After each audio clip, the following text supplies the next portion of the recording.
and welcome to the Jazz Showcase. My name's Gary V, and I'm going to be your host for the next 30 minutes.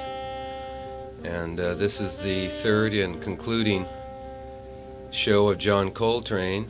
And on this one, we are going to hear Alabama and Your Lady. And, of course, John Coltrane, tenor and soprano saxes, McCoy Tyner piano, Jimmy Garrison bass, and Elvin Jones drums.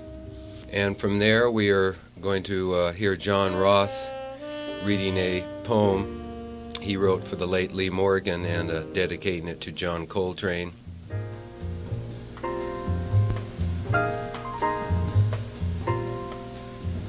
On Tuesday, July 18th, 1967, the New York Times carried this obituary. John Coltrane, jazz star, dies. Inventive saxophone player, 40.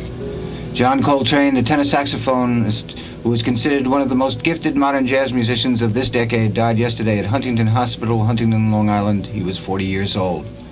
Friends said Mr. Coltrane had been complaining of stomach pains for several weeks, but had refused to see a doctor until last Friday. He entered the hospital Sunday to undergo treatment for an inflamed liver. Like so many other great jazz musicians, John Coltrane died young.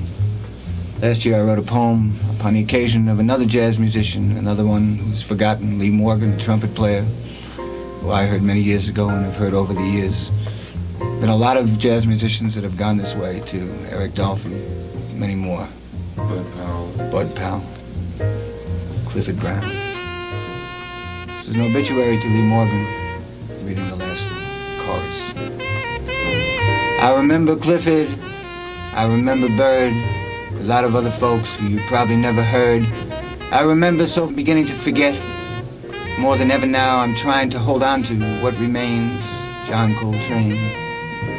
Dying in doorways and rooms you can't whips, the end of the line for those who won't pay off the hangman to save their own necks. We've got to do something about dying. Too many corpses used to play jazz.